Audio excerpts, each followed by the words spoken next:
नमस्कार, बहुत स्वागत है आप सभी का जनतंत्र टीवी पर। आपके साथ मैं हूं शिवानी ठाकुर। बुलेटिन की शुरुआत करेंगे, सीधे बड़ी खबर का रुख करते हैं। केंद्रीय स्वास्थ्य मंत्री और बीजेपी के राष्ट्रीय अध्यक्ष जेपी नड्डा 2 दिवसीय दौरे पर उत्तराखंड आ रहे हैं। एयरपोर्ट पर सीएम धामी और अन्य बीजेपी कार्यकर्ताओं ने उनका स्वागत किया। वो सीमांत जिले पिथौरागढ़ के वाइब्रेंट विलेज का दौरा करने उत्तराखंड पहुंचे हैं। वाइब्रेंट विलेज गूंजी में उनका रात्रि प्रवास होगा। उनका गूंजी और आदि कैलाश का ये दौरा सीमांत क्षेत्रों के विकास को नई गति देने का काम करेगा। उनका विकास योजनाओं की समीक्षा करना इन प्रोजेक्टों की गति को तीव्र और प्रभावी बनाएगा। वहां की महिला स्वयं सहायता संस्थाओं द्वारा संचालित कार्यस्थलों में स्वास्थ्य मंत्री का भ्रमण मातृशक्ति का हौसला बढ़ाने वाला होगा।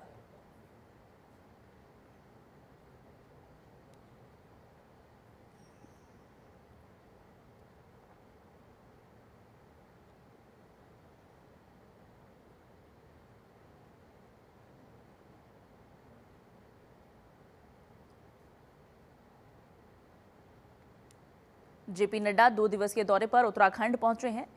समीक्षा करने के लिए सीमांत जिलों में पहुंचेंगे, गांवों में पहुंचेंगे, वाइब्रेंट विलेज योजनाओं की समीक्षा करेंगे। वाइब्रेंट विलेज स्कीम की समीक्षा करने के साथ साथ सेल्फ हेल्प ग्रुप में महिलाओं से भी मुलाकात करेंगे। पिथौरागढ़ के कई सीमांत गांवों की समीक्षा करेंगे जेपी नड्डा। वहीं चतुर्थ केदार भगवान रुद्रनाथ मंदिर के कपाट आज सुबह 4 बजे विधि विधान से पूजा अर्चना कर खोल दिए गए। इस मौके पर 500 से अधिक श्रद्धालु पावन पल के साक्षी बने। कपाट खुलते ही मंदिर बाबा के जयकारों से गूंज उठा। मंदिर को गेंदे के फूलों से सजाया गया है। शुक्रवार को शीतकालीन गद्दी स्थल गोपीनाथ मंदिर से रुद्रनाथ भगवान की उत्सव डोली रात्रि प्रवास के लिए पुंग बुग्याल पहुंची थी। इसके बाद शनिवार देर शाम को ही भगवान रुद्रनाथ की उत्सव डोली अपने मंदिर में पहुंच गई थी। सुबह पुजारी ने भगवान रुद्रनाथ की पूजा अर्चना और आरती की। भोग लगाने के बाद भक्तों के साथ डोली ने अपने मंदिर के लिए प्रस्थान किया। देर शाम को डोली अपने भक्तों के साथ रुद्रनाथ मंदिर में पहुंची। डोली के मंदिर परिसर में पहुंचते ही शिव भक्तों ने जय रुद्रनाथ के जयकारे लगाए।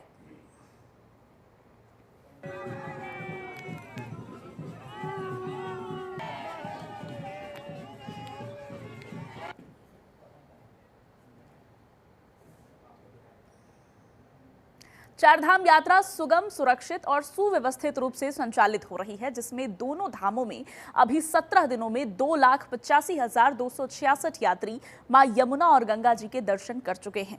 श्रद्धालु दोनों धामों में कतारबद्ध होकर श्रद्धा और सहजता से मां गंगा जी और यमुना जी के दर्शन कर रहे हैं। गंगोत्री धाम में तीर्थयात्री मां गंगा के दिव्य दर्शन करने के बाद शाम के वक्त आरती में भी शामिल हो रहे हैं। इस बार की यात्रा में व्यवस्था किस प्रकार से तैयार की गई है, जिला प्रशासन की ओर से क्या कुछ तैयारी की गई है, देखिए एक नजर।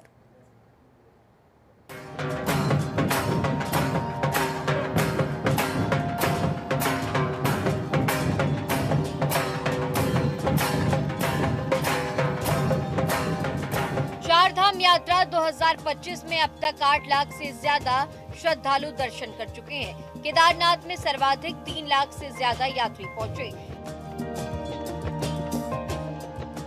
यात्रा प्रबंधन संगठन ने यात्रियों से पंजीकरण और मौसम अनुसार यात्रा योजना बनाने की, साथ ही गंगोत्री धाम में अब मां गंगा के दर्शन और स्नान आदि के दौरान तीर्थयात्रियों को अपने सामान की सुरक्षा के लिए परेशान नहीं होना पड़ेगा।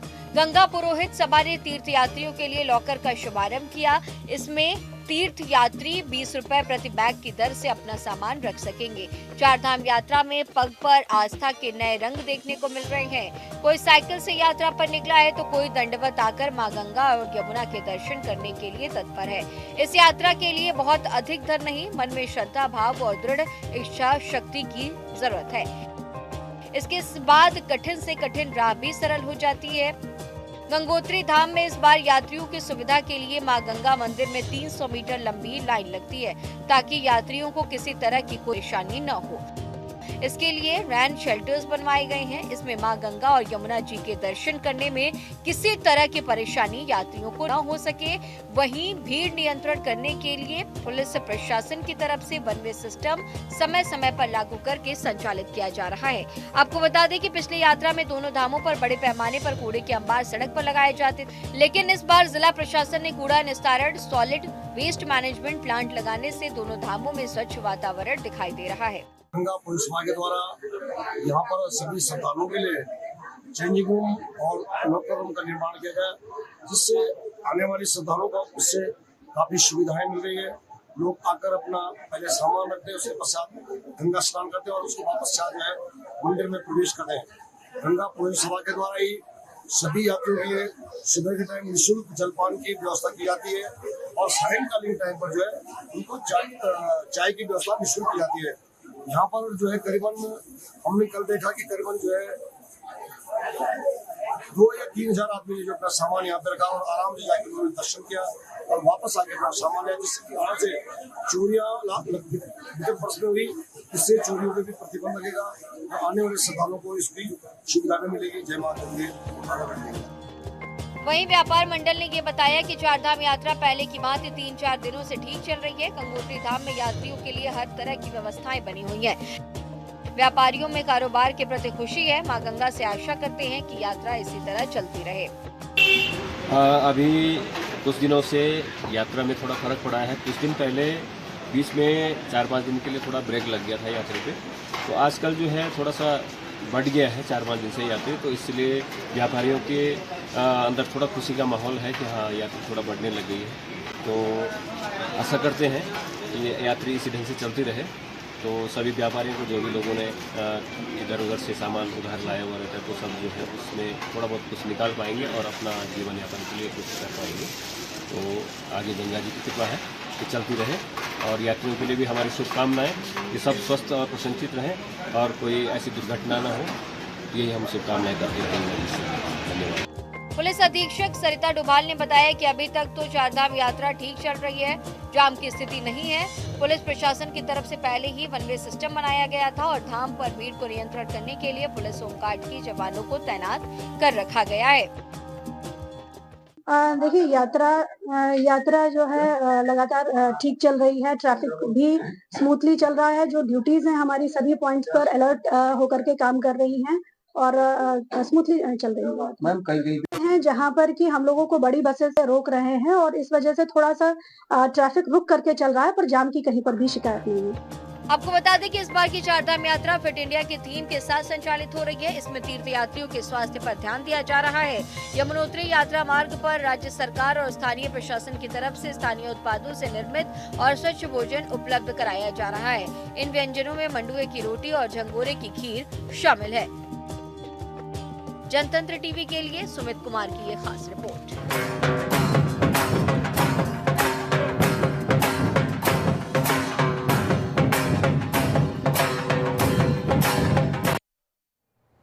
वहीं पूर्व सीएम हरीश रावत ने सोशल मीडिया के जरिए श्रद्धालुओं की संख्या में आई कमी को लेकर पोस्ट शेयर करते हुए चारधाम यात्रा की तारीफ की।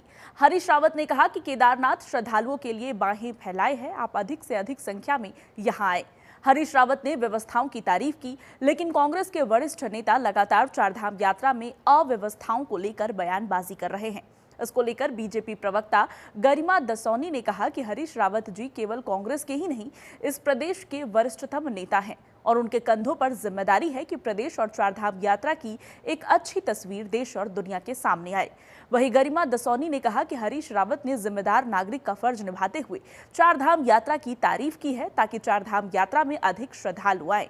गरिमा ने कहा कि हरीश रावत ने सुरक्षित यात्रा का संदेश दिया है क्योंकि उनकी आवाज सुनी जाती है। आंतरिक विषय है। हरीश रावत जी चीज़ों को समझते हैं, मुख्यमंत्री रहे, व्यवस्थाओं को भी देखते हैं और जब व्यवस्था अच्छी होंगी तो आज हरीश रावत जी बोले, कल करण मेहरा जी को भी तारीफ करनी चाहिए। तो मैं ये कहूँगा कि यात्रा बढ़े, इसके सब दलों को दलीय प्रतिस्पर्धा से हटकर पूरे भारत और विश्व के नागरिकों को उत्तराखंड आने का आह्वान करना चाहिए। कांग्रेस का आंतरिक विषय है। हरीश रावत जी चीज़ों को समझते हैं, मुख्यमंत्री रहे, व्यवस्थाओं को भी देखते हैं और जब व्यवस्था अच्छी होंगी तो आज हरीश रावत जी बोले, कल करण मेहरा जी को भी तारीफ करनी चाहिए।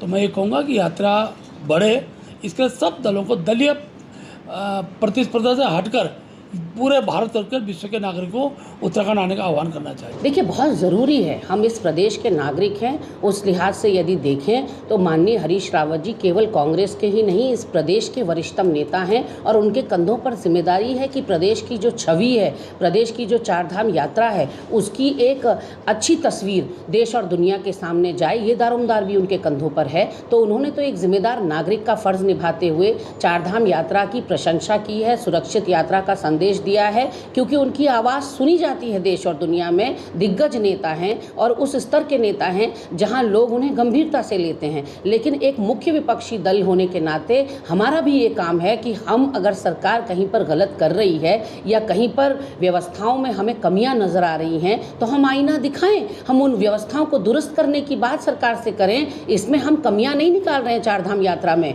हम एक सहयोगात्मक और एक सकारात्मक विपक्ष की भूमिका निभा रहे हैं और सरकार को मुझे लगता है कि दोनों ही बातें गंभीरता से सुननी भी चाहिए। उत्तराखंड में चारधाम यात्रा सुचारू रूप से चल रही है। चारधाम यात्रा में भारी संख्या में तीर्थयात्री पहुंच रहे हैं। उत्तराखंड सरकार तीर्थ यात्रियों को बेहतर सुविधा मुहैया कराने के लिए लगातार ठोस प्रयास कर रही है। सभी यात्रियों के दर्शन के लिए बेहतर प्रबंध किए गए हैं। 30 अप्रैल को गंगोत्री और यमुनोत्री के कपाट खोले गए थे। 2 मई को केदारनाथ धाम और 4 मई को बद्रीनाथ के कपाट खोले गए। केदारनाथ की विधायक आशा नौटियाल ने बताया कि केदारनाथ यात्रा सुचारू रूप से चल रही है, लेकिन कुछ दिन पहले चरों के स्वास्थ्य को लेकर यात्रा बीच में सुचारू रूप से नहीं चल पाई। हालांकि पिछले कुछ दिनों से यात्रा व्यवस्थित तरीके से चल रही है। सभी यात्री बाबा केदार के दर्शन कर रहे हैं। अच्छी चल रही है और श्रद्धालुओं की संख्या आप सुन ही रहे होंगे, आप ही लोगों के माध्यम से डेली मीडिया में भी आ रहा है। और हमारे जो केदारनाथ की यात्रा है पिछले कुछ दिन में थोड़ा अव्यवस्थित रही, घोड़े खच्चर बीमार होने की वजह से, लेकिन पिछले 3-4 दिनों से बहुत व्यवस्थित तरीके से यात्रा चल रही है।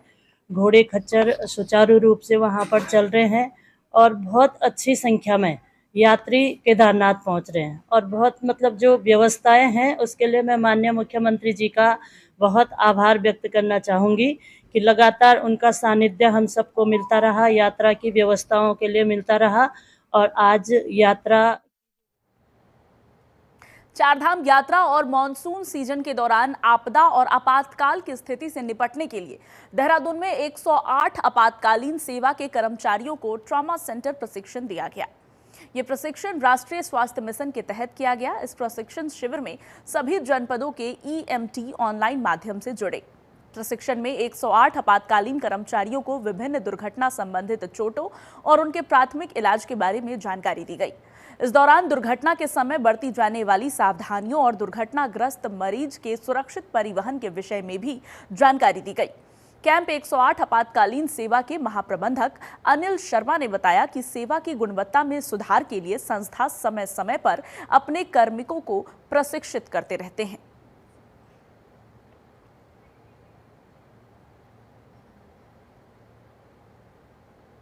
छोटे राज्यों की वित्तीय स्थिति के मामले में उत्तराखंड ने गोवा के बाद दूसरा स्थान प्राप्त किया है। इस उपलब्धि का श्रेय टैक्स बार एसोसिएशन ने उत्तराखंड के पूर्व कैबिनेट मंत्री प्रेमचंद अग्रवाल को दिया।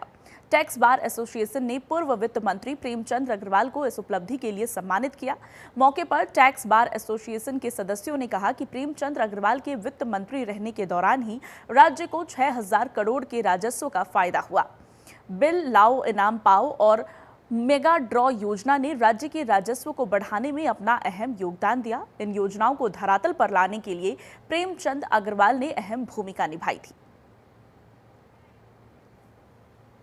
मैं उत्तराखंड वासियों को बहुत बधाई दे रहा हूं और अपने यशस्वी मुख्यमंत्री आदरणीय पुष्कर सिंह धामी जी का अभिनंदन कर रहा हूं, जिनके मार्गदर्शन में हमारा वित्त विभाग को एक बहुत बड़ी उपलब्धि हासिल हुई है। एक सर्वे में गोवा के बाद जो छोटे राज्य हैं उसमें उत्तराखंड को दूसरा नंबर प्राप्त हुआ है। अनेकों मानकों में ये सर्वे हुआ और आप देखिए ये 2022 से लगातार जिस प्रकार से 3 साल में हमारे यहाँ वित्त मंत्रालय ने, आप जानते हैं वित्त मंत्रालय उस समय मेरे पास था और लगातार हमारे द्वारा काम किया गया माननीय मुख्यमंत्री जी के मार्गदर्शन में। और जिस प्रकार से 2022 में ही GST कंपनसेशन ख़त्म हुआ, एक चुनौती सामने कि कैसे हम उत्तराखंड के इस राज्य के लिए जो लगभग 5,000 करोड़ का जीएसटी कंपेंसेशन था उसको कैसे। वहीं देहरादून और धर्मनगरी हरिद्वार से 6 बांग्लादेशी नागरिक पकड़े गए हैं। इनमें 4 पुरुष और 2 महिलाएं हैं। इनकी मदद करने वाली भारतीय महिला को भी गिरफ्तार किया गया है। इन सभी के भारत आने में 2 लोगों ने मदद की थी, जिनकी पुलिस तलाश कर रही है। गिरफ्तार आरोपियों से पुलिस मिलिट्री इंटेलिजेंस और IB पूछताछ कर रही है। सभी आरोपी यहां समय समय पर आकर बसे थे। इनमें से कुछ लोग लंबे समय से मजदूरी कर रहे हैं। SSP ने बताया कि एक गोपनीय सूचना मिली कि देहरादून के क्लेमेंट टाउन क्षेत्र में कुछ संदिग्ध लोग रह रहे हैं। इसी सूचना के आधार पर SSP देहरादून में LIU, SOG और पुलिस की संयुक्त टीम का गठन किया गया। इसके बाद टीम ने क्षेत्र में बाहरी व्यक्तियों का सत्यापन किया। इसी आधार पर ये सभी बांग्लादेशी गिरफ्तार किए गए।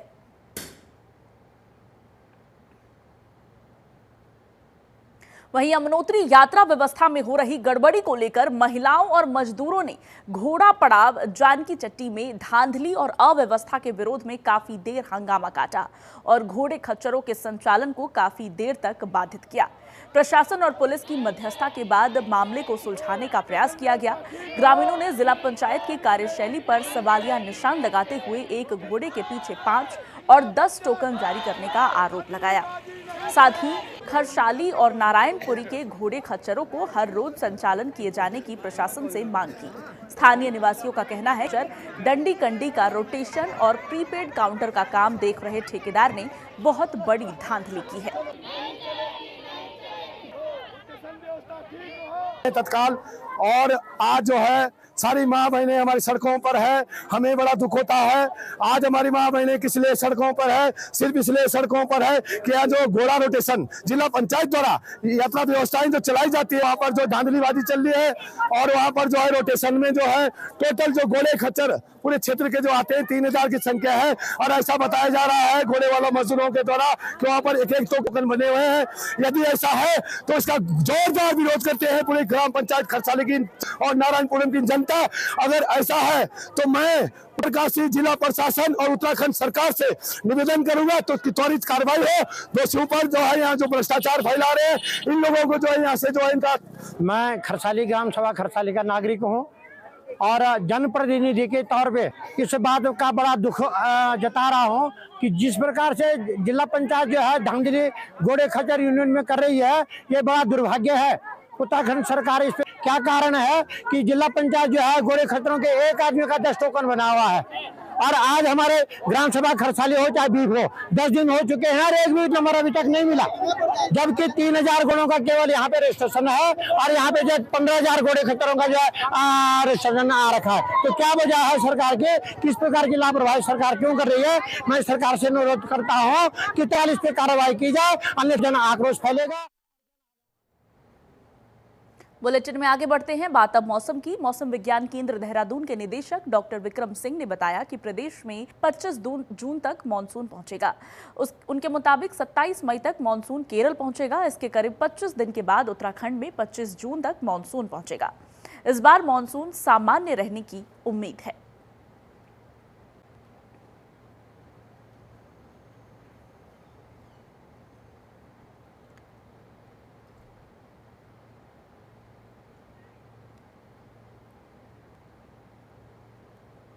नॉर्मल डेट जैसे देखें केरल में 1 जून होती है, लेकिन अभी जो स्टेटमेंट दिया गया डिपार्टमेंट द्वारा बोला कि 27 मई तक जो है जो हमारा केरल है वहाँ पे पहुँच जाना चाहिए।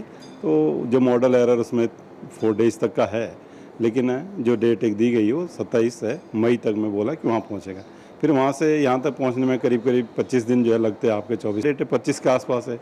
तो अगर एक नॉर्मल से मानसून चलता है तो यहाँ पे भी 2-1 दिन पहले पहुँच सकता है। अदरवाइज जो हमारे जैसे जो नॉर्मल डेट है वो 25 जून के आसपास है। जी बिल्कुल, मानसून देखिए जून से शुरुआत होती है। त्रिस्तरीय पंचायत चुनावों की सुगबुगाहट के बीच सरकार ने 3 बच्चों वाले नियमों में लोगों को राहत दे दी है। अब 3 बच्चों वाले लोग भी पंचायत चुनाव लड़ सकेंगे, लेकिन ये नियम 25 जुलाई 2019 या उसके बाद पैदा हुए तीसरे बच्चे वाले माता पिता पर लागू नहीं होगा। ये लोग पंचायत चुनावों में उम्मीदवार बनने के हकदार नहीं होंगे। वहीं इस मुद्दे पर राजनीति भी शुरू हो गई है। विपक्ष लगातार सरकार पर हार का डर सताने का आरोप लगा रही है। वहीं विपक्ष के आरोपों को लेकर बीजेपी प्रदेश प्रवक्ता कि विपक्ष लगातार हार कर जनता को आईना दिखाने का काम कर रहा है। ऐसे में उन्हें हार का डर सता रहा है, जबकि बीजेपी जल्द ही चुनाव कराएगी और जीतेगी भी।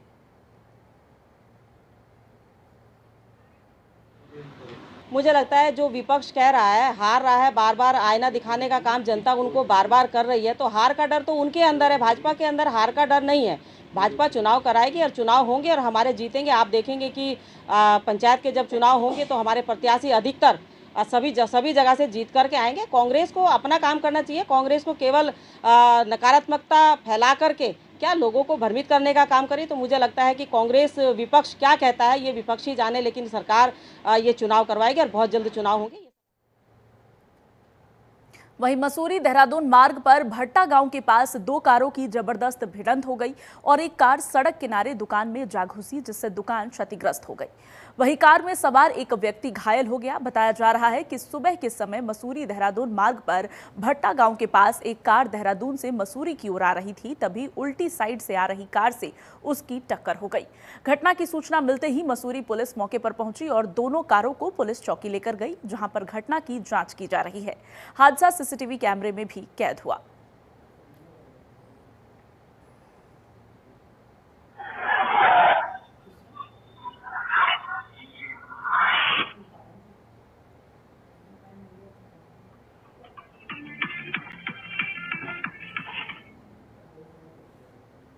उत्तराखंड के इस खास बुलेटिन में मेरे साथ फिलहाल बस इतना ही। आप बने रहिए, देखते रहिए जनतंत्र टीवी।